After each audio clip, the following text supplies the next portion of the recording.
안녕하십니까. 서울 개인택시 바른소리TV 이영식입니다. 그 설 명절 잘 보내셨죠? 연휴 때는 뭐 손님이 참 너무 없었고, 아주 그냥 길바닥에 손님이 없는데, 아주 콜만 11시 오전 좀 넘으니까 막 불이 나더라고요. 그래서 정말 이 콜, 이거 참 다시 한번, 이 한번 방송을 해야 되겠다 그런 생각을 하고 있습니다.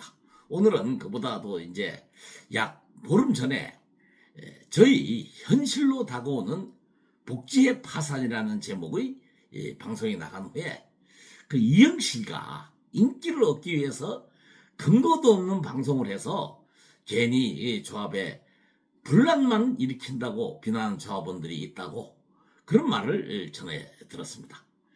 솔직히 말씀드리지만은 그런 악소문을 내는 사람들 대부분은 저에게는 직접 항의를 하거나 전화를 걸어오지 못하고 신분을 숨긴 채 그 유튜브에 댓글을 달며 맹목적으로 차선선을 두둔하는 사람들이기 때문에 별로 신경을 쓰지 않지만, 그래도 이런 사람들 말을 듣고 아직도 저를 신뢰하지 않는 조합원들에게 팩트를 입증하기 위해서 오늘은 이 판결문을 직접 보여드리며 방송을 하겠습니다.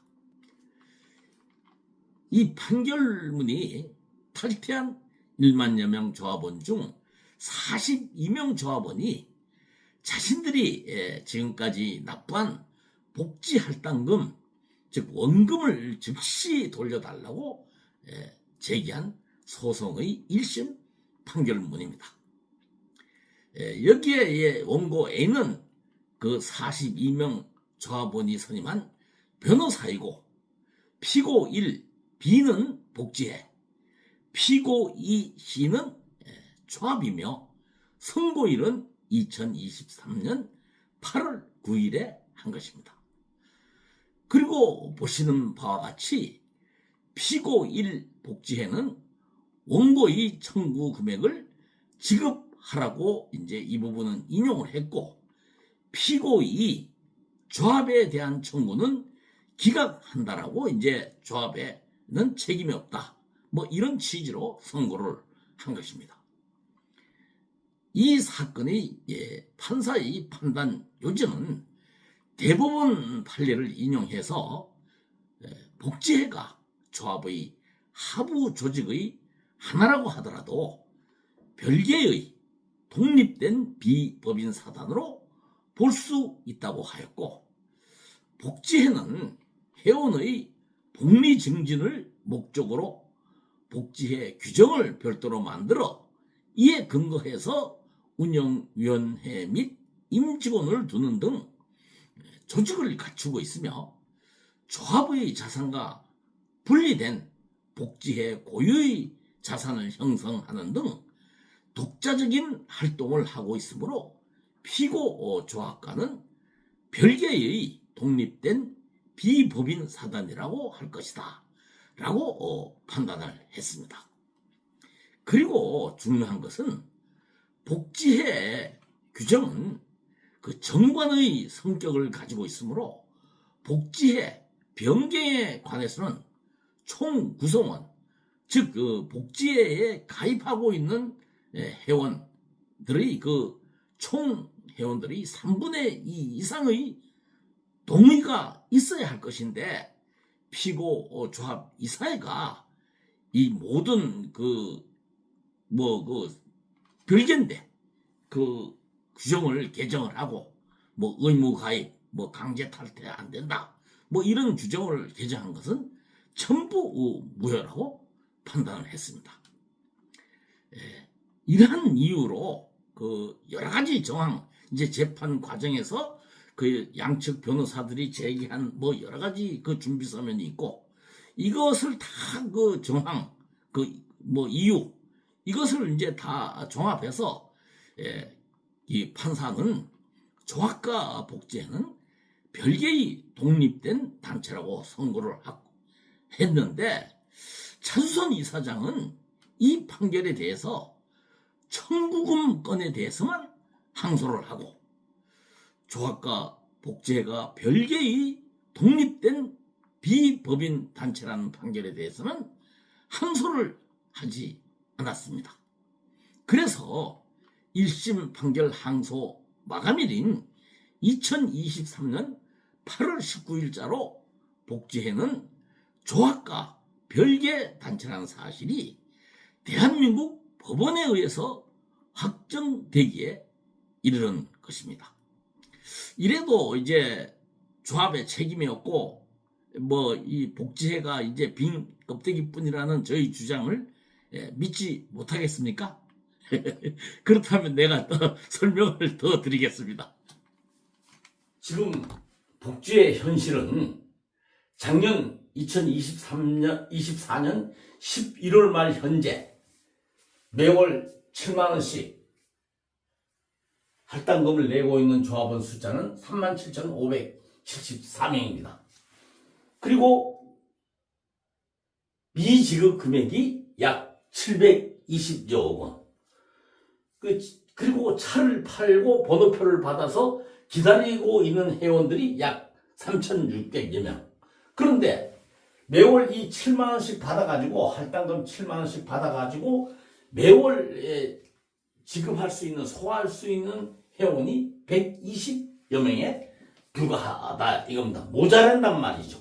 그러니까 이 현재의 제도로서는 지금 3,600원을 받고 있는 조합원은 약 3년을 기다려야 되는데 이런 추세라면은 차를 오늘 예를 들어서 모 조합원이 복지회원이 차를 판다. 그러면은 이직금을 받으려면은 4년은 기다려야 된다. 이런 예상이 되는 것입니다. 그래서 과연 이러한 상황에서 이 복지회를 더 운영을 해 나가야 되는가 하는 데서 제가 복지회가 이 파산이 현실로 다가왔다고 주장을 하는 것입니다. 자, 좋습니다. 그렇다면은 모든 것이 이대로만 그래도 이런 방식으로 유지가 될 수 있다면은 끌고 가야지 어떡합니까? 끌고 가야죠. 그런데 현실은 그렇지 않다는 얘기예요. 이 모든 것이 파괴가 된단 말이죠. 제가 지난번 방송에 말씀드렸잖아요. 3,600명이 있어요.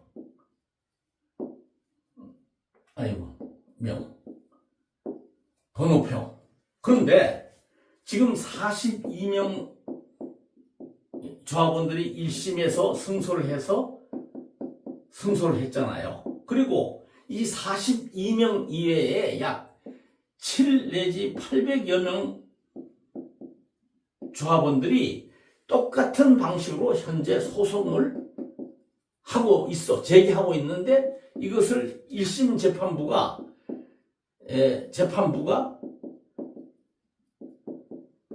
이 42명의 제기한 이 소송, 이 결과 고등법원 2심 판결을 지켜보고 있다는 거예요. 지켜보고 있다. 그래서 2심 판결이 나면은 이 7, 800여 명 조합원들이 제기한 소송도, 탈퇴한 조합원들의 소송도 여기에 이제 일사부재리 원칙에 의해서 똑같이 간다.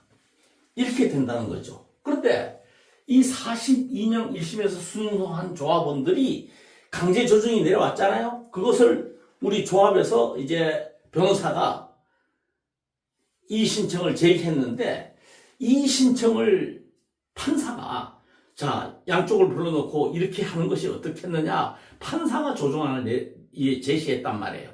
그렇다면은 이쪽에서는 받는 게 원칙인데 원칙이 아니라도 그쪽에서는 한 1년? 나 당장 달라고 1심에서는 이 42명을 빨리 주라고 했는데 이거를 고등법원 판사가 조정하는 판사가 1년 있다가 올 말까지 5번 나눠서 받으라. 여기서 받을 수 있다고 생각하는데 줘야 할, 이것도 감지덕지해야 할 이 조합 측에서 이것을 갖다가 못 주겠습니다 하고 이 신청을 제기했단 말이에요. 그러니까 판사가 봤을 때는 그 선고를 내릴 때 어떻게 내리겠느냐? 이거보다 현재 이 조정안보다 약하게 내리겠습니까? 상식적으로 더 세게 내리겠습니까? 그거는 뭐 판사 마음이니까. 그런데 제가 추측한 그보다 더한 아니면 똑같은 방법으로 빨리 주라. 이렇게 선고가 내려질 것 같아요. 그러면은 이 사람들 42명이 문제가 아니란 말이에요. 이 42명은 3,600명이 기다리고 있는 이 번호표를 받고 있는 3,600명보다 더 42명이 더 앞순번으로 가는 거예요. 앞순번으로.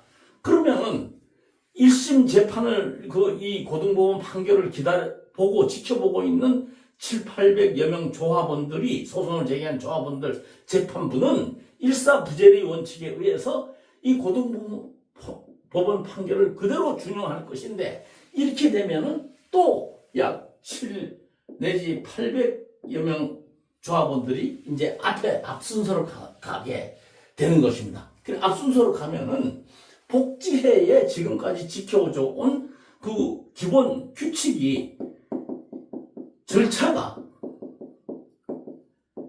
전부 파토가 나는 거예요. 파토가.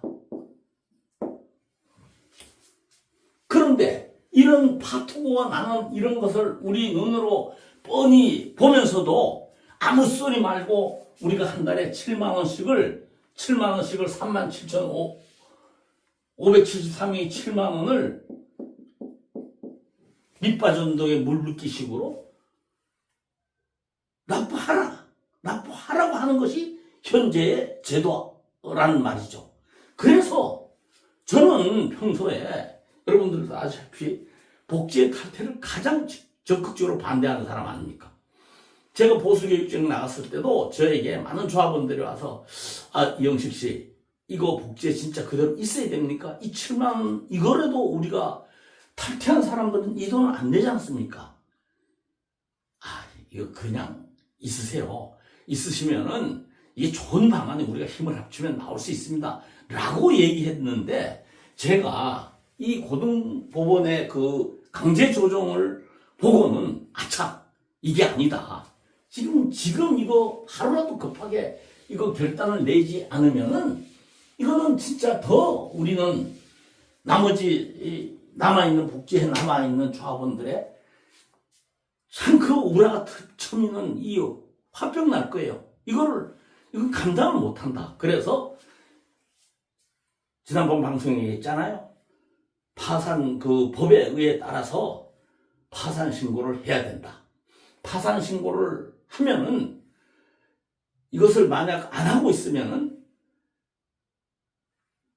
안 한다면 대표자가 장선 복지회장이 500만 원의 과징금을 물어야 되는 거고요.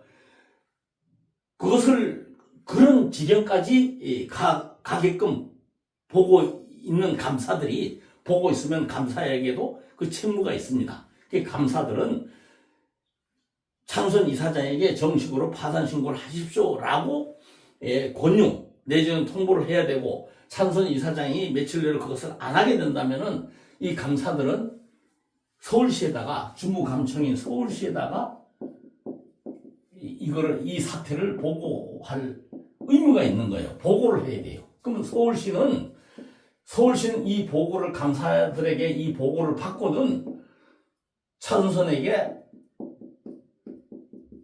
파산을 권유하든가 공고하든가 뭐 아니면 다른 방법이 뭐 제시하든가 있겠죠. 여기서 이제 이렇게 함으로써 이 방법을 찾을 수도 있고 서울시도 이게 복지회가 파산이 돼서 우리 조합이 분란이 진짜 예측 불가능한 이 조합 해산의 문제까지 이렇게 야기된다면은 이거는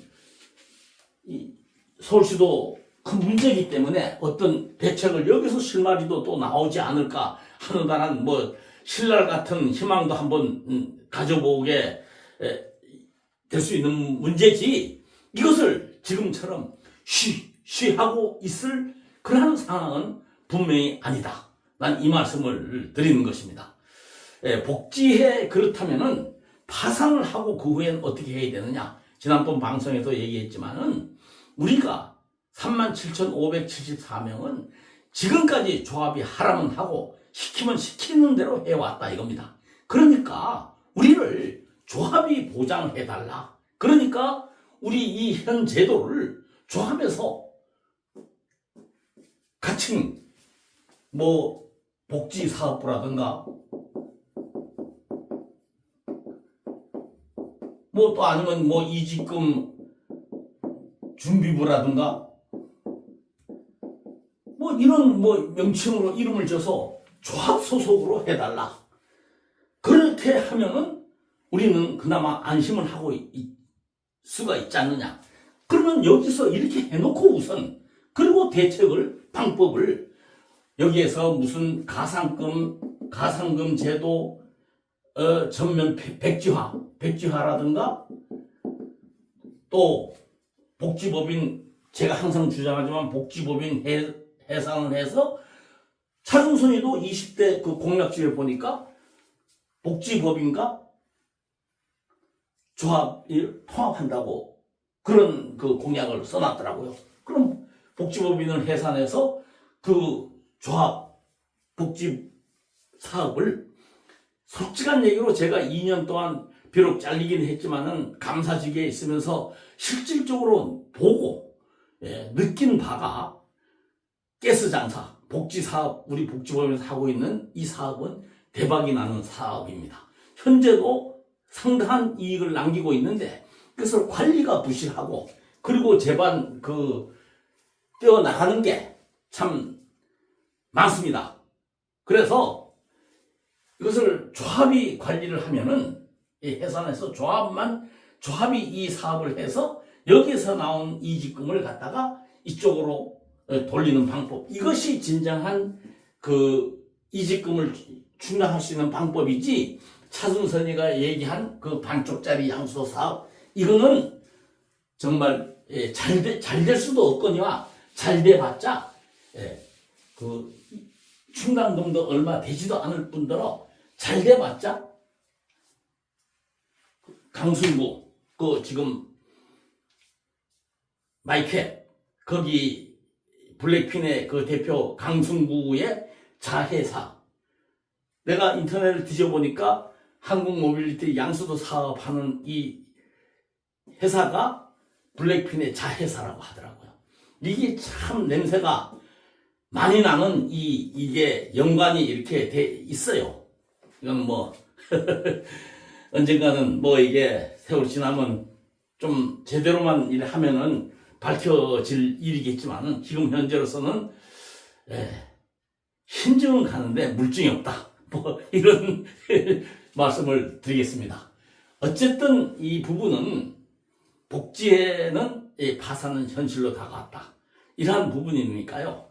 그런데 이런 거를 우리 조합원들이 걱정하는 문제가 아니고 걱정이 되죠. 당사자니까. 근데 왜 우리 지부장님, 대의원님, 뭐 찬선이 그렇다 치자고요.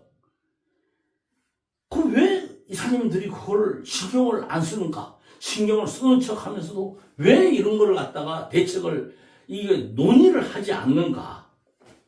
이건 나는 이런 생각이 들어요. 예를 들어서 지부장에 나갑시다. 이분들의 1년 연봉이 약 5천만 원 이상은 될 거란 말이에요. 그리고 이사들도 뭐 100몇십만씩 받는다는 거 대연 수당하고 해서 2천만 원은 될 거라. 그럼 4년이면 5사 22억 아니에요? 2억. 이사 8천만 원이라면 8천만 원. 그 외에 뭐 차승선이 이사장이나 부이사장, 본부장들은 뭐 말할 것도 없고 우선 우리 가까이 있는 그 간부들이 이렇단 말이에요.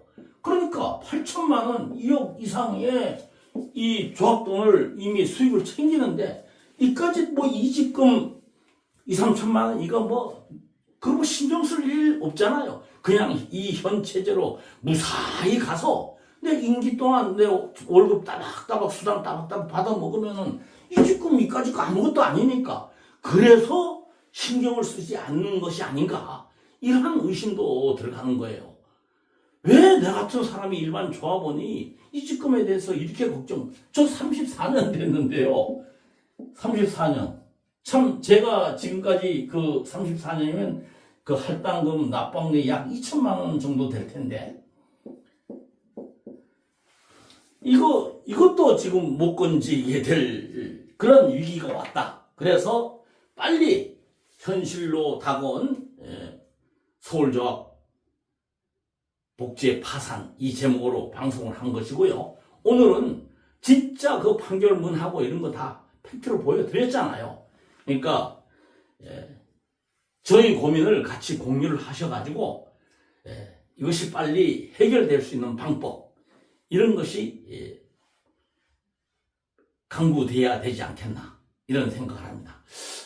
참 이 새벽부터 이렇게 우울한 소식을 전해드려서 정말 죄송한데요. 그래도 우리가 알 건 알고 넘어갈 건 넘어가야지, 괜히 이영식이가 나는 이걸 어떻게 해결하자고 한 그러한 방송에 대해서 찬순 추정자들로 보이는 사람들이 이영식이를 뭐 유언부여를 호텔에서 인기관리 차원 뭐 이렇게 한다, 이거 지금 듣고는 그 해명 차원에서 그래도 이건 방송을 해야 되겠다고 생각을 하고, 그리고 이렇게 할수록에 떠들수록에 가만히 있으면 누구도 해결을 못한다 이거죠. 떠들수록에 집행부에서 그 해결 방법을 찾지 않을까, 이런 생각을 하고 연초지만은 우울한 소식을 방송을 한 것입니다. 올 한 해 다시 한번 인사드리겠습니다. 모든 일이 계획한 일이 잘 되시기를 바라고요. 우리 조합도 새롭게 진짜 조합원을 위하는 그런 조합으로 거듭나기를 소망해 보겠습니다. 들어주셔서 고맙습니다. 마치겠습니다.